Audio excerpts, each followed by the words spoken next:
Manga One Piece chapter 1118 yang berjudul Menjadi Bebas dibuka dengan memperlihatkan kondisi para marinir yang sedang chaos gara-gara kapal perang tempat mereka mencari nafkah kejatuhan tubuh robot kuno raksasa yang di chapter sebelumnya sukses diseruduk oleh Gorosei Mercury. Dan tidak hanya satu kapal perang saja yang menjadi korban. Saya hitung setidaknya ada lebih dari 5 kapal perang angkatan laut yang hancur dan tenggelam gara-gara robot kuno raksasa yang nyungsep ini. Nyungsepnya robot kuno raksasa ini ke laut sekaligus menjelaskan kenapa siarannya Vegapunk bisa langsung kicep, padahal secara kasat mata serangannya Gorosei Mercury sama sekali tidak membuat si robot kuno raksasa sampai hancur dan meledak. Bahkan untuk sekedar penyok pun tidak. Dari adegan ini saya akhirnya baru tahu kalau Denden Mushi juga akan kehilangan sinyalnya jika kondisinya tenggelam. Meskipun Denden Mushi yang bersangkutan adalah jenis Denden Mushi Recorder. Namun selama proses tenggelamnya ini sebenarnya masih ada sepatah dua patah kata yang diucapkan oleh Vegapunk. Dan jika dikait-kaitkan dengan kalimat yang terakhir kali diucapkan oleh Vegapunk di chapter sebelumnya, bisa jadi kalimat lengkapnya akan jadi seperti ini.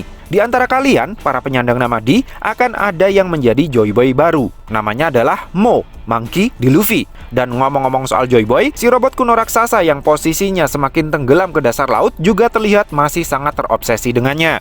Dalam hati si robot kuno raksasa bertanya, Joy Boy di mana? Dengan siapa? Dan sedang berbuat apa? Kenapa dia bisa merasakan kehadiran Joy Boy di tempat itu beberapa waktu sebelumnya? Sementara itu, di permukaan, para marinir yang kapalnya tidak ikut tenggelam bersama sang robot terlihat kaget dan syok melihat seekor babi ngepet berukuran raksasa di depan mereka. Dari sini jelas sekali terlihat kalau ukuran tubuh babi Gorosei Mercury jauh lebih besar dari 2, bahkan 3 unit kapal perang yang disatukan. Dengan ukuran tubuh yang segede itu, saya jadi semakin bingung dengan skala ukuran dari masing-masing karakter. Bukankah ukuran tubuh babi Mercury hanya sedikit lebih besar dari manusia laba-labanya Saturn, sementara muka laba-labanya Saturn ukurannya cuma selebar bokongnya Bonnie? Apakah ini hanya masalah angle saja atau gimana ya? Terlepas daripada itu, siaran Vegapunk yang terputus secara tiba-tiba di tengah kalimat penting memunculkan berbagai spekulasi terkait apa yang sebenarnya terjadi. Di Alabasta misalnya, dikarenakan sebelumnya Vegapunk sempat mengakui dosa besar yang sudah dia perbuat, ada yang berspekulasi kalau dia telah dihabisi oleh agen pemerintah dunia. Namun karena berita di koran pagi menyebutkan kalau Vegapunk saat ini sedang dijadikan sandera oleh topi jerami, ada juga yang berspekulasi kalau Luffy lah orang yang telah mencabut nyawanya Vegapunk. Dari percakapan masyarakat awam di distrik Yuba kerajaan Alabasta ini, sekarang jadi jelas kalau rakyat Alabasta sama sekali tidak tahu kalau yang menyelamatkan mereka dari penjajahan yang dilakukan oleh Crocodile adalah Luffy si topi jerami. Dengan artian, propaganda pemerintah dunia untuk menjadikan Smoker sebagai pahlawan dalam insiden di Alabasta sukses besar. Menariknya, Koza dan bapaknya yang pastinya tahu tentang peristiwa yang sebenarnya terlihat diam saja dan tidak meluruskan kesesatan berpikir para penduduk itu. Tidak seperti Rebecca dari kerajaan Dressrosa yang langsung meluruskan pikiran sesatnya Leo yang sempat menyimpulkan kalau pasti Luffy yang sudah menghabisi Vegapunk. Yang menarik adalah, dalam panel ini kita bisa melihat Mr. Nine sedang menggendong seorang bayi yang memakai mahkota yang sama persis dengannya di samping Miss Monday. Sepertinya, kedua mantan agen Baroku Work itu berhasil membangun keluarga yang sakinah mawaddah warohmah di perkampungan para bounty hunter Whiskey Peak.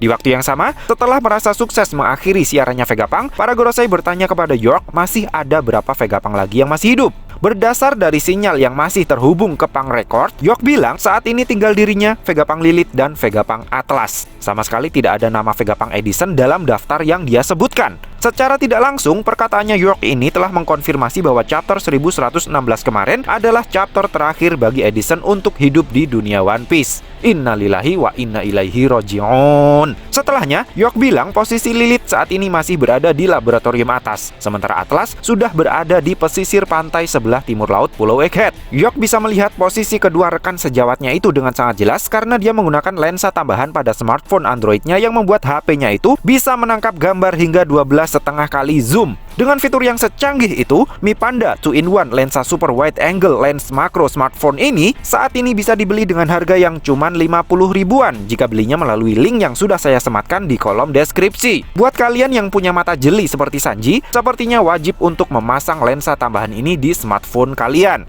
Nah, para Gorosei kemudian memutuskan untuk mengejar dan menghabisi kedua Vegapunk satelit tersebut karena bagi mereka, York saja sudah cukup untuk memanfaatkan semua konten yang ada di dalam Punk Record yang ternyata masih akan terus tumbuh dan berkembang meskipun Vegapunk Stella sudah tiada. Di momen yang sama, Luffy, Dory, dan Brogy akhirnya sampai dengan selamat di atas kapal bajak laut Elbaf yang kini sudah pada posisi siap untuk berlayar kembali. Perlawanan sengit dari Vice Admiral Dol dan Bluegrass di chapter sebelumnya ternyata sudah berhasil diredam oleh Bonnie hanya dengan mengubah kedua Vice Admiral tersebut menjadi anak-anak. Tidak ketinggalan, si King yang Bluegrass kendalikan juga ikut Bonnie ubah menjadi versi kecilnya. Menariknya, di sini Bonnie terlihat tertawa puas melihat kedua Vice Admiral itu menjadi useless sambil memegang sebuah pistol. Mungkinkah ini petunjuk kalau Bonnie bisa menggunakan tembakan senjata api sebagai perantara atau penyalur kekuatan buah iblisnya dari jarak jauh, sehingga dia tidak perlu menyentuh targetnya secara langsung menggunakan kedua tangannya? Entahlah. Sementara itu, Kashi yang di chapter sebelumnya terlihat nyemplung ke laut setelah terkena bogem mentahnya Dol, terlihat sudah naik kembali ke atas kapal dalam kondisi babak belur dan menjadi bahan tertawaannya Oimo. Oleh karena mereka yang berada di laboratorium bawah sudah berhasil mengungsi semua, Sanji kemudian menghubungi Nami untuk menanyakan posisi mereka saat ini. Nami bilang berkat jalur awan tambahan yang dibuat oleh almarhum Edison, saat ini mereka sudah bisa mulai meluncur terjun ke laut. Namun Nami mengatakan mereka butuh bantuan yang ada di bawah agar bisa mendarat dengan selamat. Permintaan Nami ini jelas langsung direspon oleh Sanji dengan mengatakan bahwa keselamatan Nami-san dan Robin Chan dan Lilith Chan adalah prioritas utama baginya. Di sini Sanji sama sekali tidak menyinggung soal Stussy. Jadi sepertinya sejak awal dia sudah tahu kalau Stussy akan ditinggal di laboratorium atas. Sementara Franky yang mendengar percakapan tersebut langsung ikut nimbrung dengan mengatakan keselamatan Thousand Sunny adalah prioritas utamanya. Perkataan kedua orang ini jelas membuat Usopp dan Chopper emosi dong, karena keselamatan mereka berdua tidak ada yang menjamin. Apalagi pada kenyataannya, jalur pelariannya Thousand Sunny sepertinya akan sangat sulit, karena samar-samar di depannya kita bisa melihat Gorosei Venus sudah siap menghadang mereka. Berhasilkah Zoro dan Jinbe menyingkirkan beliaunya dari jalur yang akan Sunny lalui? Oleh karena yang ditarget oleh Gorosei Venus adalah Vegapunk Lilith, mungkinkah mereka baru akan bisa kabur jika nanti Lilith memutuskan untuk melompat dari kapal dan mengalihkan perhatiannya Venus? Saya pikir hal semacam itu bisa saja terjadi, mengingat menurut mitologi bangsa Yahudi, Lilith memilih keluar dari surga karena tidak mau patuh kepada Adam. Sehingga tidak mustahil jika Vegapunk Lilith juga akan memilih untuk keluar dari Thousand Sunny, entah dengan alasan apa. Nah, di saat mereka yang di atas sedang bergelut dengan Gorosei Venus, Luffy justru sudah mulai beraksi merampok persediaan makanan di pantry-nya bajak laut Elbaf. Tapi karena sebelum berangkat, Dory dan Brogy sudah mewanti-wanti koki mereka, sang koki pun sudah mempersiapkan jamuan istimewa untuk memuaskan nafsu makannya Luffy. Di saat Luffy sedang makan dengan rakusnya inilah, Gorosei Mars tiba-tiba terbang mendekati kapal bajak laut Elbaf dan langsung menyemburkan nafas apinya ke arah para penumpang. Beruntung, 3 orang bajak laut raksasa pemberani berhasil menahan semburan apinya Mars dengan perisai mereka, sehingga kerusakan yang lebih parah bisa dihindari. Namun setelah melihat salah satu Gorosei ternyata bisa terbang, Dory dan Brogy langsung panik karena bisa saja mereka akan terus dikejar-kejar sampai ke ujung dunia sekalipun. Di saat itulah sebuah fenomena ajaib terjadi.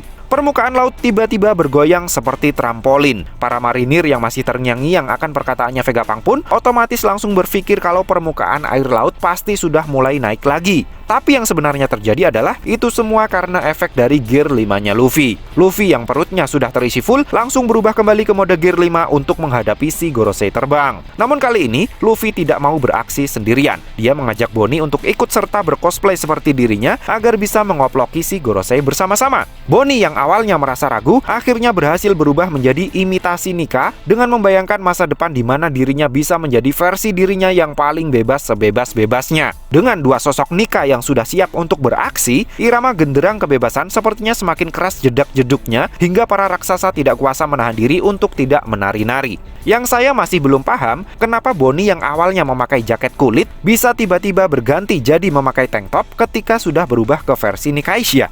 Apakah ini berarti kalau outfit Nika dan para pengguna kekuatannya akan selalu seperti itu dari masa ke masa? Dengan artian, baik Joy Boy maupun Nika, penampilannya juga terlihat sama persis dengan Luffy mode Gear 5. Entahlah, namun yang pasti setelah menjadi Nika, Luffy dan Bonnie langsung memperbesar tubuh mereka menjadi sebesar tubuh para raksasa. Dan para marinir katrok yang melihat mereka, kemudian berpikir kalau keduanya telah berubah menjadi raksasa albino. Nah, berubahnya Bonnie menjadi Nika 2.0 membuat saya jadi teringat kembali dengan perkataannya para Gorosei pada manga One Piece chapter 1037. Di chapter itu, salah satu Gorosei bilang, buah iblis yang dimakan oleh Luffy sudah tidak pernah awaken lagi selama berabad-abad. Menariknya, di chapter 1067, Vegapunk bercerita kalau robot kuno raksasa yang ada di Egghead Island pernah menyerang Marijoa sekitar 200 tahunan sebelumnya. Padahal, dari apa yang sudah diceritakan sampai detik ini, yang bisa memicu kebangkitan si robot kuno raksasa hanyalah suara genderang kebebasannya Joy Boy alias awakening kekuatan buah iblis yang dimakan oleh Luffy. Awalnya saya pikir, 2 chapter itu tadi menciptakan sebuah plot hole yang sudah tidak bisa tertolong lagi. Tapi dengan berubahnya Bonnie menjadi Nika di chapter 1118 ini, saya jadi berpikir, bagaimana jika yang membuat robot kuno raksasa ini bisa aktif kembali 200 tahunan yang lalu, bukanlah kekuatan Gomu Gomu no Mi yang sudah awaken, melainkan kekuatan Toshi Toshi no Mi yang usernya bisa berubah menjadi Nika seperti Bonnie. Masuk akal bukan? Balik lagi ke timeline utama. Dengan 2 Domdut Tata yang saling beresonansi, Gorosei Mercury dan Jupiter yang masih berada di tengah pulau jadi ikut merasakan vibe-nya juga. Mereka jadi ingin buru-buru pergi ke pesisir timur laut karena merasakan sesuatu yang di luar ekspektasi pasti sedang terjadi di sana. Sementara robot kuno raksasa yang sempat akan mati suri lagi langsung menyala kembali begitu mendengar Joy Boy menabuh genderang kebebasannya lagi. Dilihat dari posisinya yang sudah mendarat di dasar laut, kuat dugaan robot kuno raksasa ini akan langsung berdiri di chapter 1119 nanti dan langsung meluncur ke atas menggunakan dorongan tenaga roket di punggungnya secepat mungkin karena tidak ingin kehilangan lagi jejaknya Joy Boy. Sepertinya dialah yang akan berperan banyak dalam menyingkirkan ratusan kapal perang milik Angkatan Laut yang menghalangi jalan kaburnya kapal bajak laut Elbaf. Dan entah ini semacam firasat atau bakat cenayang, saya yakin 50% kalau si robot kuno raksasa ini juga punya kemampuan untuk menembakkan laser beam. Secara keseluruhan, chapter kali ini tidak kalah seru dibandingkan dengan chapter-chapter sebelumnya. Ditambah lagi, tidak ada salah-salah gambar lagi seperti 2 chapter sebelumnya. Sehingga saya pikir rasanya tidak berlebihan jika saya kasih rating sempurna lagi untuk chapter kali ini. So, piye menurutmu cah? Terima kasih sudah mampir ke channel kami. Jangan lupa like, share, dan subscribe jika menurut kalian video-video kami cukup menarik untuk ditonton. Sampai ketemu lagi dalam video kami yang berikutnya, and matur nuwun.